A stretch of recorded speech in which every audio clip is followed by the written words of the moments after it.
Hey everyone, welcome back to FAB Plus I. Ever wondered why your smartphone feels faster than your old laptop? I mean, how can it run these amazing games, shoot 4K video, recognize your face, translate languages, sometimes all at once? Today we're going inside your phone. We're going to uncover the super brain that makes it all happen. That's the SoC, or system on chip. Let's find out how it works and really why it's probably one of the most powerful pieces of tech you own. It really is incredible when you stop and think about it, isn't it? That little device in your pocket or your hand is just this compact powerhouse. And yeah, right at the heart of it all is the SOS. So what is it, fundamentally? Is it just a faster processor? It's much more than that. Think of it as the absolute beating heart of your smartphone. Now compare that to, say, a traditional computer, like a desktop. You've got a separate CPU, right, central processing unit. You've got a GPU, the graphics card, separate memory chips, all spread out on a big motherboard. Right, like different departments, all doing their own specialized job but needing to talk to each other across the office, kind of. Exactly, that's a great analogy.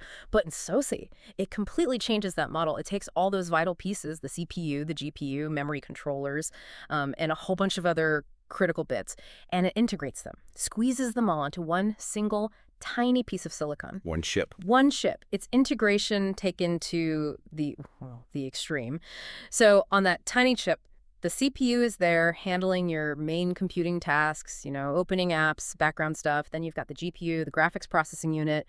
That's all about visuals, making games look amazing, videos play smoothly. And phones feel like they've gotten so smart lately. Hmm. That AI stuff, is that baked in there too? Because the speed of face unlock or voice commands is just instant now. Oh, absolutely. That's a huge part of modern SOS. They have dedicated AI engines. These are specifically designed for tasks like you said, facial recognition, voice processing. Think how fast your assistant answers. Even really complex photo improvements happen right there. Okay, so the camera smarts are on the chip too. A lot of it, yeah. There's often an ISP, an image signal processor. It's crucial for your camera.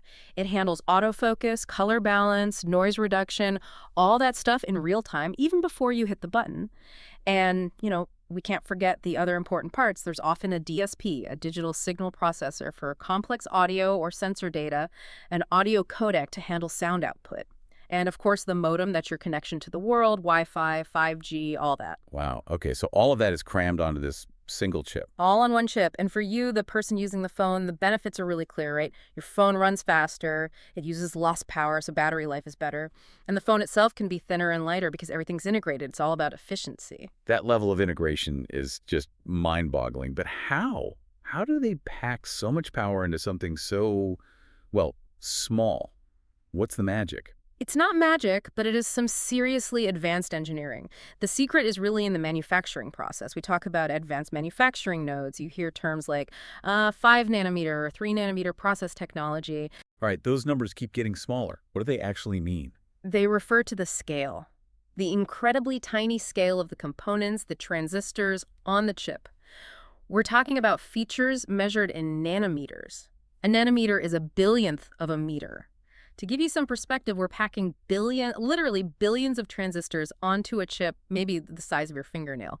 Each one of those transistors is smaller than a virus. Billions on a fingernail. Yeah. That's almost impossible to picture. It really is an astonishing feat of engineering, precision on an unbelievable level. So, okay, billions of tiny transistors. How does that density, that manufacturing power, actually make my phone better? What do I see day to day because of it?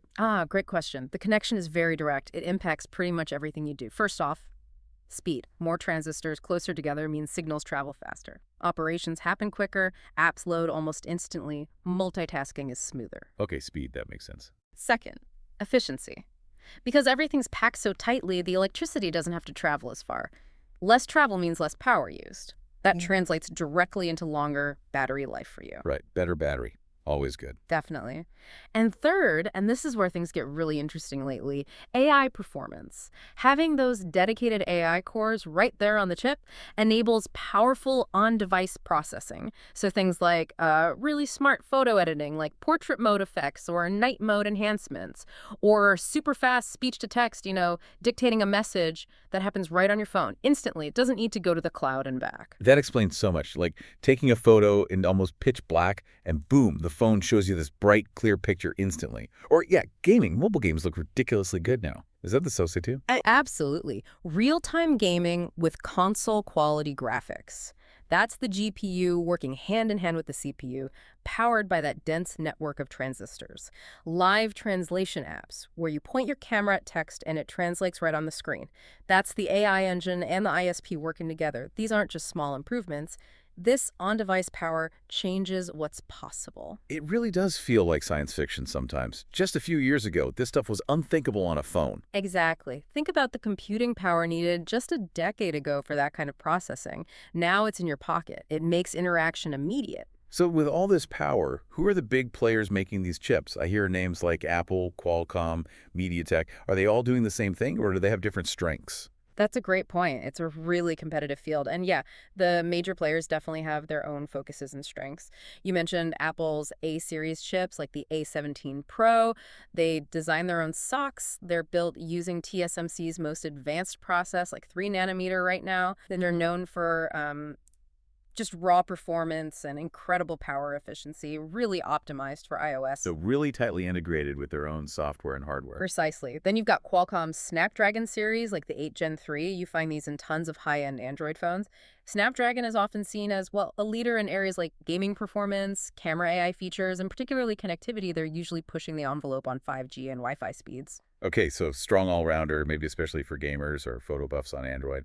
Yeah, you could say that. And then there's MediaTek with their Dimensity chips like the 9300. They've become a really strong competitor, often matching or even exceeding performance in some areas. They're offering really powerful all-around chips, sometimes helping bring flagship-level features to slightly more accessible price points. They're definitely a rising star. Interesting. And Samsung makes their own too, right? Exynos.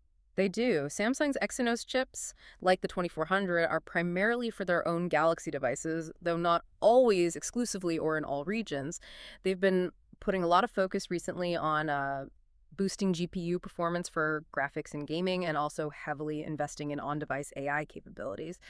But the key thing here, the common thread, all these companies are leveraging those advanced manufacturing nodes we talked about, and they're all pushing deeper and deeper integration, CPU, GPU, AI, modem, everything onto that single chip. That's the core strategy. It's amazing how this one component enables so much. We've hit on gaming, photos, AI, but it really underpins almost everything we do digitally, doesn't it?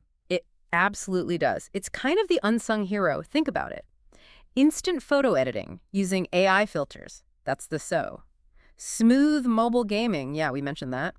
Voice assistant replies in like milliseconds. So, face unlock, fingerprint scanning for security. That's processed right there. Making a video call, streaming a movie that requires constant processing of video, audio, network data, all handled by the SO in real time. It's basically everywhere in the chain. Everywhere. I mean, right now, as you're listening to this deep dive, there's an SO in your phone or computer playing the audio. There's one in your Wi-Fi router managing the connection. There are definitely powerful SO keys in the machines we use to record and edit this. They are completely woven into the fabric of modern technology. Hard to imagine life without them now. Okay, so looking ahead, what's next? Where does this super brain go from here? Can they just keep shrinking things forever? Yeah, that's the billion-dollar question, isn't it? Well, yes and no. We are still pushing towards smaller nodes. 2 nanometer is on the roadmap, even talk of 1.4 nanometer. So miniaturization continues, bringing more power and efficiency, but it's getting harder and exponentially more expensive. So we're also seeing other innovations becoming really important. Like what? One big area is chiplet architecture. Think of it like building with specialized Lego blocks instead of carving everything from one giant piece. You create smaller dedicated chiplets, maybe one for CPU cores, one for graphics, one for AI, and then you package them together very closely. Ah, so it's modular, allows more flexibility. Exactly. More flexibility, potentially better manufacturing yields for complex designs, and you can mix and match technologies more easily. It offers a path to keep increasing power when making one single massive chip becomes too difficult.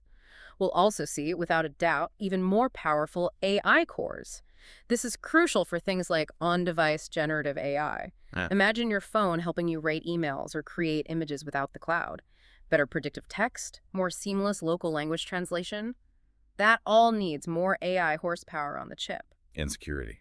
That seems more important than ever. Definitely. Expect even stronger security features built right into the silicon, better encryption, hardware-level defenses against hacking, making the sauce itself a root of trust for the whole device. So if you tie all that together, the Source isn't just a chip anymore, is it? It's evolving into a kind of intelligent platform. That's a perfect way to put it. It's moving beyond just executing instructions to becoming a full intelligent computing platform. It's processing, sure, but it's also starting to understand context, predict needs, learn from interactions, all locally, efficiently. Which really makes you think, doesn't it, for you listening? How is your relationship with technology going to change when your devices get even smarter, more integrated at this fundamental level? What happens when your phone doesn't just react, but truly anticipates what you need, powered by this tiny brain? It opens up some fascinating possibilities. So now you know your smartphone is fast, not by magic, but by cutting-edge SOTI technology. It really is a marvel of engineering, integrating the CPU, GPU, AI, connectivity, and so much more, all into one tiny chip. Yeah, and think about this. We've kind of unpacked what an SoC is and what it does, but imagine the sheer complexity of actually making one. Hundreds of incredibly precise steps, taking raw silicon, etching patterns smaller than anything you can imagine, layering materials atom by atom, that manufacturing process. It's a whole other deep dive into mind-bending precision and innovation that actually brings these little marvels to life. It's truly astounding.